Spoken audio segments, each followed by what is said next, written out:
Strong participation today is reflective of this. The Union Budget reaffirms your emphasis on inclusive growth and has outlined a roadmap for Viksit Bharat.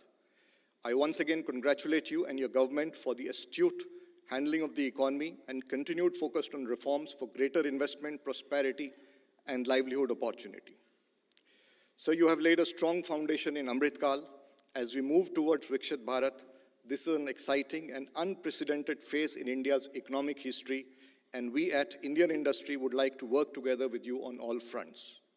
Honorable Prime Minister, as you lead India on its journey towards Viksit Bharat, industry pledges to align with your vision for Viksit Bharat at 100 and stand together with you. We now look forward to your kind guidance for this partnership. Thank you, sir. Thank you, ladies and gentlemen.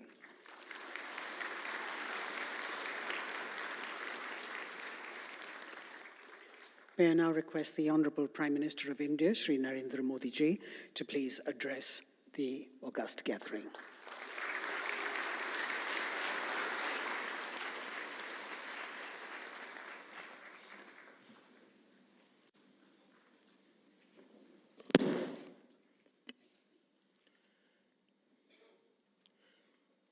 CII के president Shri Sanjeev Puri जी, यहाँ उपस्थित industry के सभी दिग्गज साथी, senior diplomats, VC के द्वारा देश के अलग अलग कोने से हमारे साथ जुड़े हुए उद्योग और व्यापार जगत के सभी साथी, अन्य सभी महानुभाव, देवी और सज्जनों,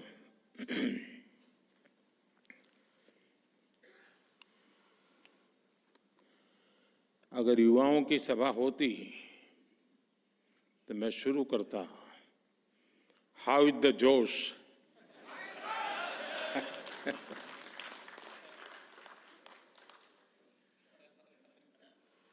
लेकिन लगता है ये भी सही जगह है।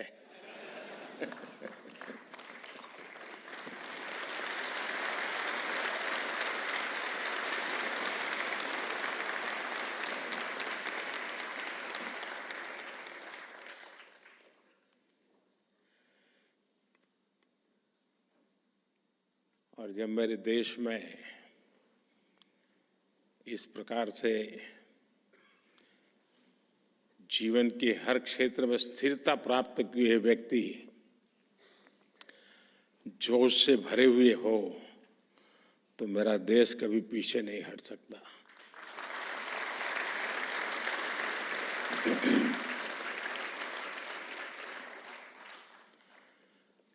आपने मुझे इस कार्यक्रम में निमंत्रित किया। मैं सीआईआई का हृदय से आभार व्यक्त करता हूं। मुझे याद है, पैंडेमिक के समय आप और हम चर्चा कर रहे थे। आप में से भी बहुत लोगों को याद होगा। और चर्चा के केंद्र में विषय रहता था गेटिंग ग्रोथ बैक। उसी के इर्द गिर्द हमारी चर्चा रहती थी। और तब मैंने आपसे कहा था कि भारत बहुत ही जल्द विकास के पथ पर दौड़ेगा। और आज भारत किस ऊंचाई पर है। आज भारत 8% की रफ्तार से ग्रो कर रहा है।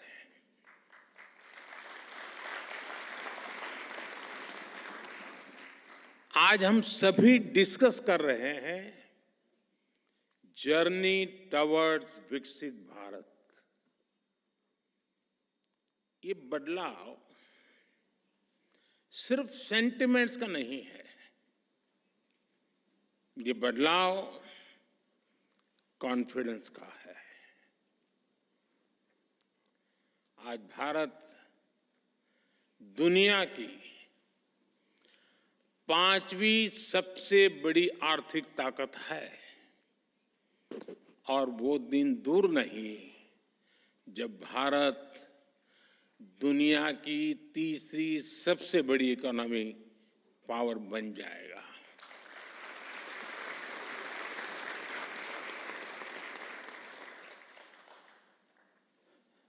मैं जिस बिरादरी से आता हूं उस बिरादरी की एक पहचान बन गई है कि चुनाव के पहले जो बातें करते हैं चुनाव के बाद भुला देते हैं, लेकिन मैं उस बिरादरी में अपवाद हूं और इसलिए मैं आपको याद कराता हूं कि मैंने कहा था कि मेरे तीसरे टर्म में देश तीसरे नंबर की इकोनॉमी बनेगा।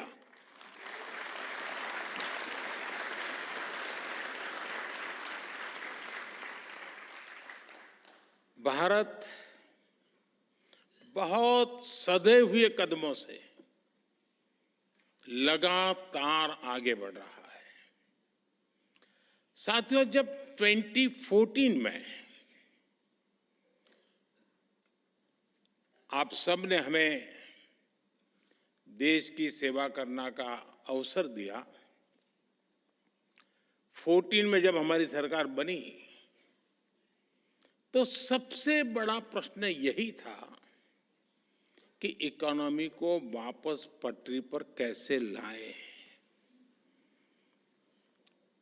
2014 के पहले की फ्रेजाइल 5 वाली स्थिति और लाखों करोड़ के घोटालों के बारे में यहां हर किसी को पता है। हमारी इकोनॉमी की क्या स्थिति थी, इसकी बारीकियां सरकार ने व्हाइट पेपर जारी करके देश के सामने रखी है। मैं उसके विस्तार में नहीं जाऊंगा, लेकिन मैं आपसे अपेक्षा करता हूं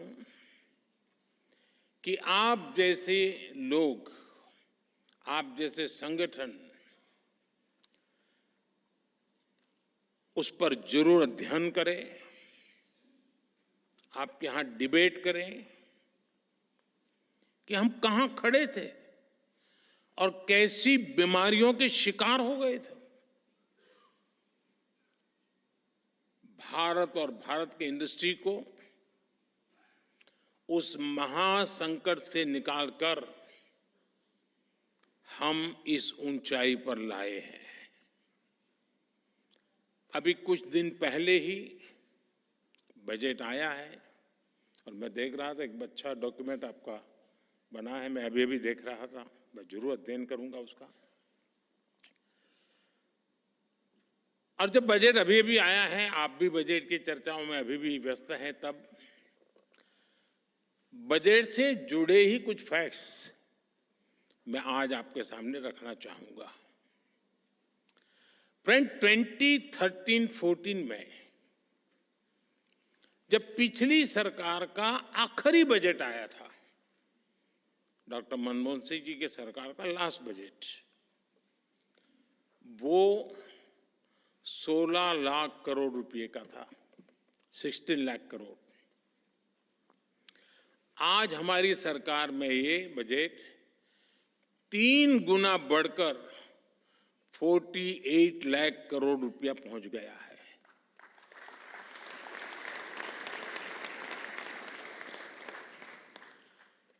कैपिटल एक्सपेंडिचर, जिसे रिसोर्स इन्वेस्टमेंट का सबसे बड़ा प्रोडक्टिव माध्यम कहा जाता है, और उसका आंकड़ा बहुत ही इंटरेस्टिंग है।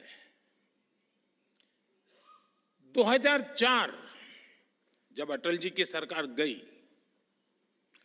2004 में यूपीए सरकार की शुरुआत हुई और यूपीए सरकार के पहले बजट में कैपिटल एक्सपेंडिचर करीब 90,000 करोड़ रुपए था, 90,000 करोड़ रुपीस। 10 साल सरकार चलाने के बाद यानी 2014 में यूपीए सरकार का 10वां वर्ष था। अपने कैपिटल एक्सपेंडिचर का बजट 2 लाख करोड़ रुपए, 2 लाख करोड़ रुपए तक पहुंचा पाई थी, यानी 90,000 से 2 लाख करोड़। और आज कैपेक्स 11 लाख करोड़ रुपए से भी ज्यादा है।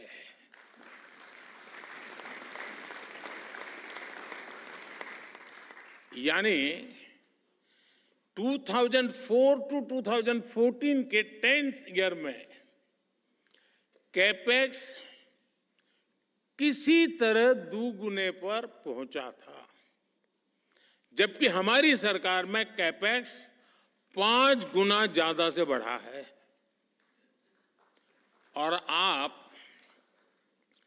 अलग अलग सेक्टर्स को देखेंगे तो भी आपको सटीक अंदाजा मिलेगा कि आज भारत किस तरह हर सेक्टर की इकोनॉमी पर फोकस कर रहा है। पहले की सरकार के 10 साल की तुलना में हमारी सरकार ने रेलवे का बजट 8 गुना बढ़ाया है, हाईवेज का बजट 8 गुना बढ़ाया है, एग्रीकल्चर का बजट 4 गुना से ज्यादा बढ़ाया है और डिफेंस का बजट 2 गुने से अधिक बढ़ाया है। और साथियों, हर सेक्टर में बजट में ये रिकॉर्ड बढ़ोतरी और साथ साथ टैक्स में रिकॉर्ड कटौती करने के बाद की गई है। 2014 में 1 करोड़ रुपए कमाने वाली एमएसएमईज को प्रिजम्पटिव टैक्स देना होता था, 1 करोड़। अब 3 करोड़ रुपए तक की आय वाली एमएसएमईज भी इसका लाभ उठा सकती है। 2014 में 50 करोड़ तक कमाने वाली एमएसएमईज को 30% टैक्स देना होता था।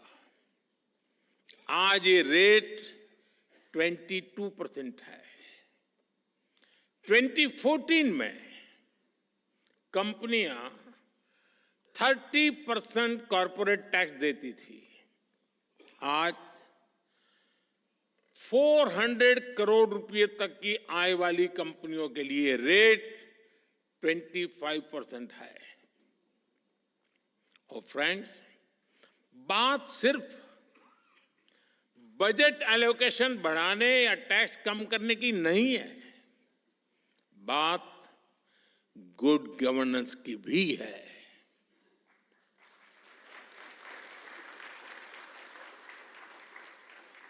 मैं आपको एक उदाहरण देता हूं। अब जैसे कोई कमजोर व्यक्ति होता है जिसका वजन कम हो, लेकिन उसके शरीर में किसी बीमारी के कारण सूजन आए और पहले की तुलना में जरा कपड़े छोटे होने लग जाए, लेकिन क्या उसको हम हेल्दी कहेंगे? क्या वो तंदुरुस्त है ऐसा मानेंगे? क्या वो देखने में भले ही बहुत स्वस्थ लगे, लेकिन हकीकत में तो वो कमजोर होता ही है। 2014 से पहले के बजट का भी ऐसा ही हाल था। तब बजट में बड़ी बड़ी घोषणाएं इसलिए की जाती थी कि दिखाया जा सके कि अर्थव्यवस्था की सेहत अच्छी है। लेकिन सच्चाई ये थी कि बजट में जो घोषणाएं होती थी वो भी जमीन पर पूरी तरह नहीं उतर पाती थी। ये लोग इंफ्रास्ट्रक्चर के लिए तय की गई राशि को भी पूरी तरह खर्च नहीं कर पाते थे। जब घोषित करते थे तो हेडलाइन लेते थे,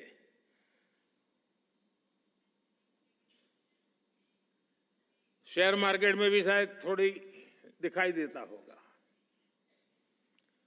योजनाओं को तय समय पर पूरा करने पर भी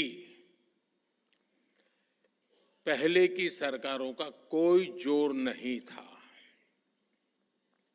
हमने 10 वर्षों में इस स्थिति को बदला है।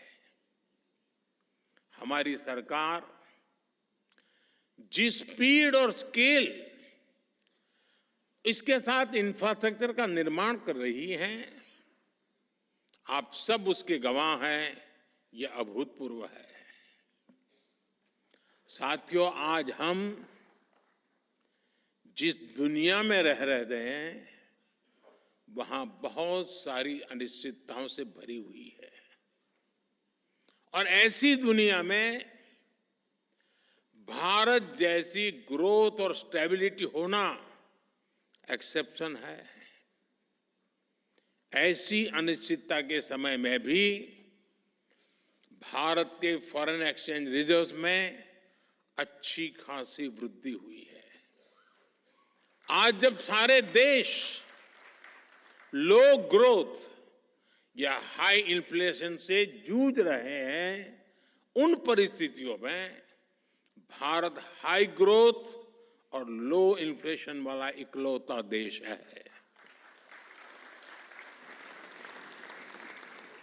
इतनी बड़ी महामारी के बावजूद भारत का फिस्कल प्रूडेंस पूरी दुनिया के लिए रोल मॉडल है। Global good and service export में भारत का कंट्रीब्यूशन लगातार बढ़ रहा है। ग्लोबल ग्रोथ में आज भारत का शेयर 16% हो गया है। और आप ध्यान दीजिए, भारत ने ये ग्रोथ तब हासिल करके दिखाई है जब पिछले 10 साल में इकोनॉमी को झटका देने वाले अनेक संकट आए। हमारे कार्यकाल में ये भी एक मुसीबत रही। 100 साल की सबसे बड़ी पेंडेमिक, दुनिया के अलग अलग देशों में युद्ध की स्थिति, भारत में बड़ी बड़ी प्राकृतिक आपदाएं, कभी साइक्लोन, कभी सूखा, कभी भूकंप। हमने हर संकट का मुकाबला किया, हर चुनौती का समाधान किया। अगर ये संकट न आते तो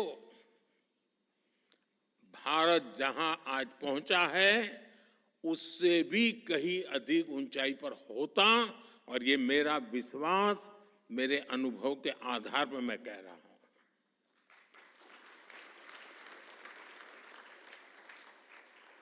साथियों, आज देश विकसित भारत के संकल्प को लेकर चल रहा है। बीते 10 वर्षों में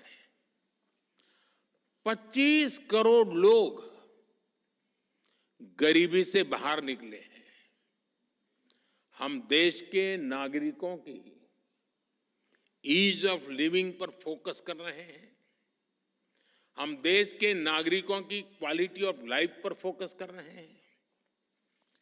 साथियों, इंडस्ट्री 4.0 को ध्यान में रखते हुए हमारा बहुत अधिक फोकस स्किल डेवलपमेंट और एम्प्लॉयमेंट पर हमने केंद्रित किया है। आज देश के युवाओं में एक मिजाज बना है कि अपने दम पर कुछ करके दिखाना है। इसमें मुद्रा योजना हो, स्टार्टअप इंडिया अभियान हो, स्टैंड अप इंडिया हो, युवाओं की बहुत मदद कर रही है। मुद्रा योजना से लगभग मदद लेकर के 8 करोड़ से ज्यादा साथियों ने पहली बार कोई बिजनेस शुरू किया है। देश में आज करीब 1,40,000 स्टार्टअप्स हैं और इनमें लाखों युवा काम कर रहे हैं, नए नए साहस कर रहे हैं। इस बजट में भी जिस 2 लाख करोड़ रुपए के पीएम पैकेज की घोषणा हुई है, चारों तरफ उसकी वाहवाही हो रही है, खूब प्रशंसा हो रही है। इसका सीधा लाभ 4 करोड़ से अधिक युवाओं को मिलेगा। ये पीएम पैकेज होलिस्टिक और कॉम्प्रिहेंसिव है। ये टुकड़ों में नहीं है, ये इंटरलिंक है, एंड टू एंड एक सॉल्यूशन है। इसका विजन स्पष्ट है।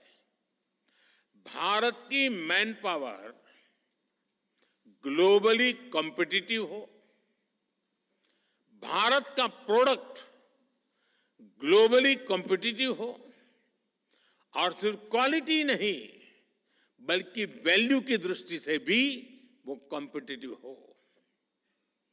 हमारे युवाओं की स्किल बढ़े, उनका एक्सपोजर बढ़े, उन्हें आसानी से रोजगार मिले, इसके लिए हम इंटर्नशिप स्कीम लेकर आए हैं। एम्प्लॉयमेंट जनरेशन करने वाले आप जैसे जो लोग हैं, उनको लार्ज स्केल पर इंसेंटिव मिले, इसका भी हमने ध्यान रखा है। इसलिए ही सरकार ने ईपीएफओ कंट्रीब्यूशन में इंसेंटिव की घोषणा की है। साथियों, हमारी सरकार का इंटेंट और कमिटमेंट एकदम साफ है। हमारे डायरेक्शन में कोई डायवर्जन नहीं है। चाहे नेशन फर्स्ट ये हमारा कमिटमेंट हो, चाहे $5 ट्रिलियन इकोनॉमी का संकल्प हो, चाहे सैचुरेशन अप्रोच को हम अचीव करने का इरादा लेके चले हो, चाहे जीरो इफेक्ट जीरो डिफेक्ट की बात हो, चाहे आत्मनिर्भर भारत का हमारा दृढ़ संकल्प हो, चाहे विकसित भारत के विराट संकल्प के लिए हमारी लंबी दौड़ हो, हम इसके लिए पूरे फोकस के साथ काम कर रहे हैं। हम योजनाओं को निरंतर विस्तार देते हैं, उनकी प्रोग्रेस की समीक्षा करते हैं। आप सरकार की अप्रोच, विकास के प्रति हमारे कमिटमेंट को भली भांति जानते हैं। हम हर बार नए माइलस्टोन्स गढ़ रहे हैं। इसलिए इंडस्ट्री से भी मेरी यही अपेक्षा है कि वो सरकार के साथ कंधे से कंधा मिलाकर विकसित भारत के सपनों को साकार करने के लिए सरकार के साथ स्पर्धा करे, सरकार को भी पीछे रख देकर जीत हासिल करे। ये मेरी आपसे अपेक्षा है जी।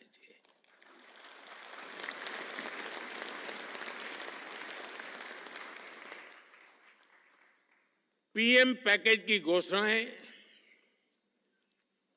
ये हम दोनों, चाहे सरकार हो या इंडस्ट्री, ये हमारा साझा दायित्व के रूप में हमें तेज गति से आगे बढ़ाना है। मुझे आप पर पूरा भरोसा है। साथियों, इस बार के बजट का एक और पहलू है जो विकसित भारत की हमारी जर्नी को ताकत देगा। ये विषय है मैन्युफैक्चरिंग। आप सभी ने देखा है कि 10 साल में भारत का मैन्युफैक्चरिंग इकोसिस्टम कैसे ट्रांसफॉर्म हुआ है। हमने मेक इन इंडिया जैसा महत्वाकांक्षी अभियान शुरू किया। हमने अनेक सेक्टर्स में एफडीआई नियमों को सरल किया। हमने मल्टी मॉडल लॉजिस्टिक पार्क बनाए।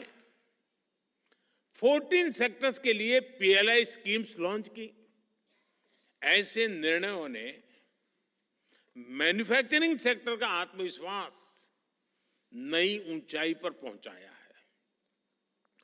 अब इस बजट में देश के 100 बड़े शहरों के पास investment ready plug and play industrial park बनाने की घोषणा हुई है।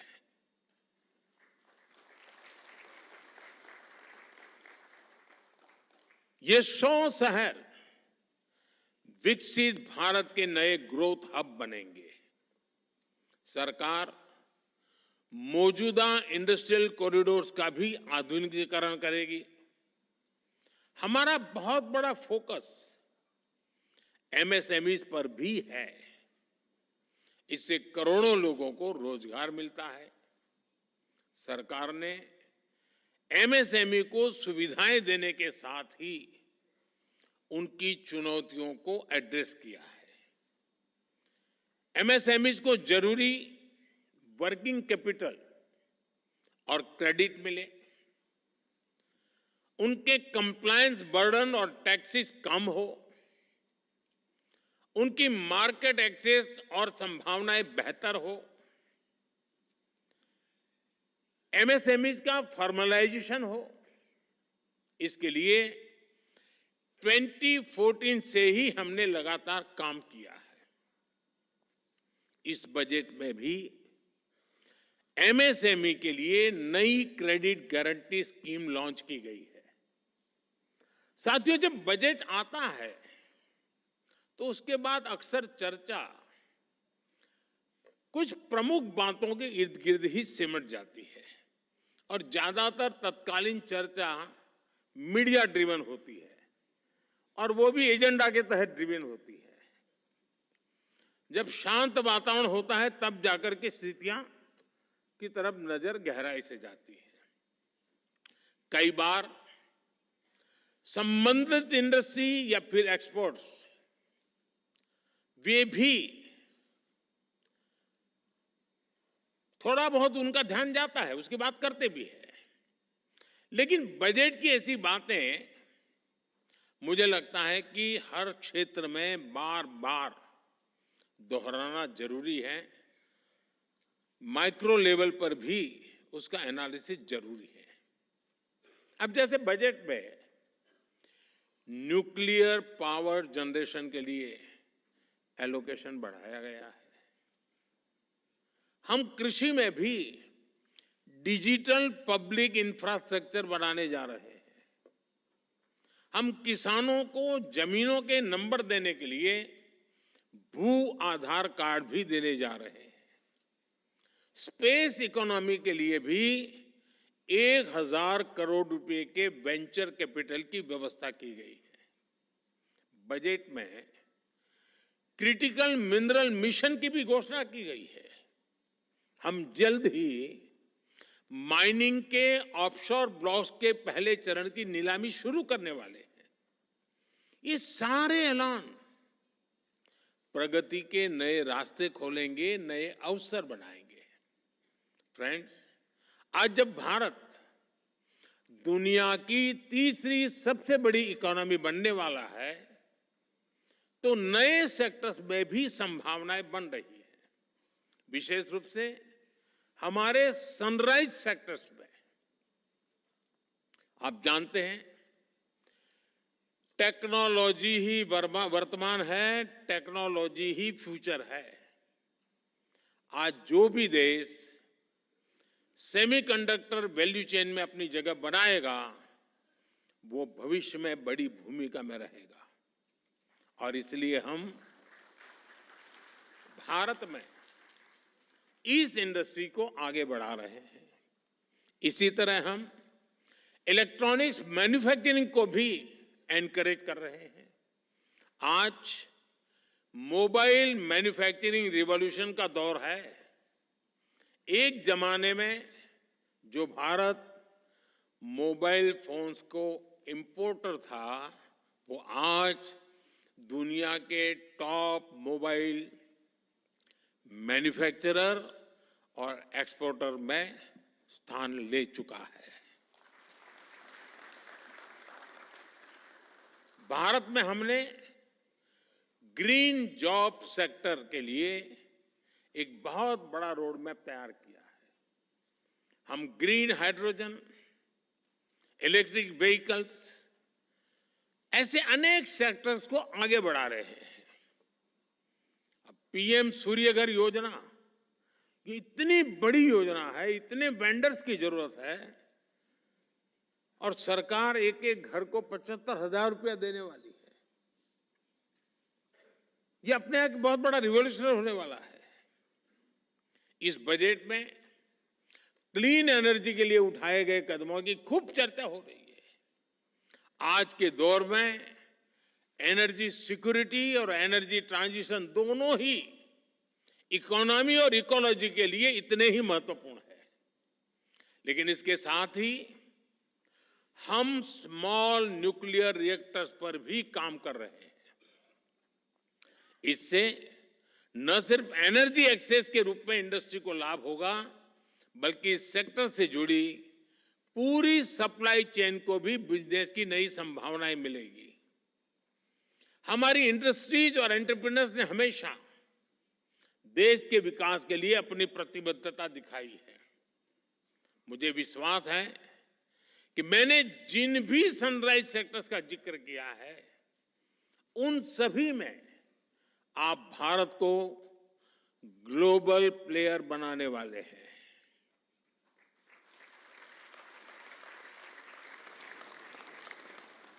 और ये मेरे लिए ग्लोबल प्लेयर शब्द भर नहीं है जी, मैं साफ मानता हूं मेरा देश ग्लोबल प्लेयर बनेगा।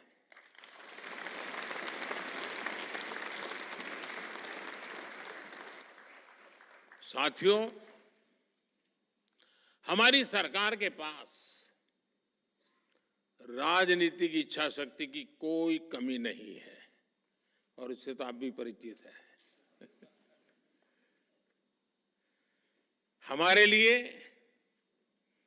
देश और देशवासियों की आकांक्षाएं, उनके एस्पिरेशंस, ये हमारे लिए सर्वोपरि है। मैं इंडस्ट्री को, भारत के प्राइवेट सेक्टर को भी विकसित भारत बनाने का एक सशक्त माध्यम मानता हूं। मैं आप जैसे साथियों को, वेल्थ क्रिएटर्स को भारत की ग्रोथ स्टोरी का प्रमुख ड्राइविंग फोर्स मानता हूं। और मैं लाल किले से भी गर्व के साथ इसका जिक्र करने में संकोच नहीं करता हूं। साथियों, पूरी दुनिया की नजर आज भारत पर है, आप सब पर है। आज भारत की नीति, भारत की निष्ठा, भारत का निश्चय, भारत के निर्णय और भारत में हो रहा निवेश पूरे विश्व की प्रगति का आधार बन रहा है। दुनिया भर के इन्वेस्टर्स यहां आने के लिए लालायित है। वर्ल्ड लीडर्स भारत को लेकर पॉजिटिविटी से भरे हुए हैं। ये भारत की इंडस्ट्री के लिए बेहतरीन मौका है, गोल्डन चांस है। हमें इस मौके को गंवाना नहीं है। मैंने नीति आयोग की बैठक में भी, अभी जब मुख्यमंत्रियों से मीटिंग हुई, तो मैंने उनसे कहा है कि इन्वेस्टर फ्रेंडली चार्टर तैयार करे हर राज्य। राज्यों के बीच एक हेल्दी कंपटीशन हो इन्वेस्टमेंट को आकर्षित करने के लिए। और मैं नहीं चाहता हूं कि मेरे देश का एक भी राज्य पीछे रह जाए। निवेश के लिए नीतियों में और स्पष्टता लाएं, बेहतर माहौल बनाएं, गुड गवर्नेंस का एहसास हर कदम पर होना चाहिए ताकि निवेशक देश के हर राज्य में जा सके। साथियों, मैं गत 10 वर्ष के अनुभव के आधार पर और विश्व की स्थितियों को बारीकी से जानने के बाद मैं पूरे विश्वास के साथ कहता हूं कि देश जब आजादी की शताब्दी मनाएगा, भारत की आजादी के जब 100 साल होंगे, वो शताब्दी हम विकसित भारत के रूप में मनाएंगे।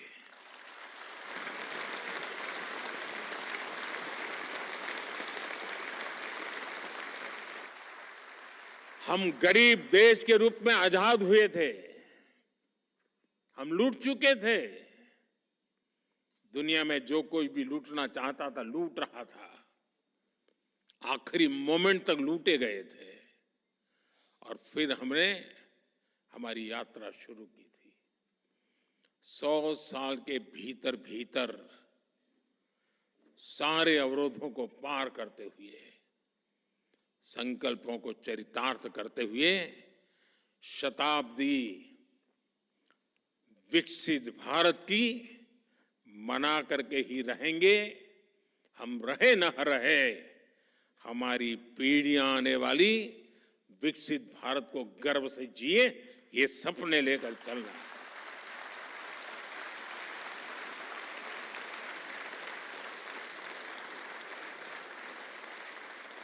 आइए हम सब मिलकर आगे बढ़े, अपने भारत को विकसित बनाएं और इस संकल्प को सिद्धि पर ले जाने के लिए जीवन का अपने पास ईश्वर ने जो भी दिया है उसका उत्तम से उत्तम हम समाज को, देश को फिर से अर्पित करें। इसी एक भावना के साथ आप सभी को बहुत बहुत शुभकामनाएं, बहुत बहुत धन्यवाद।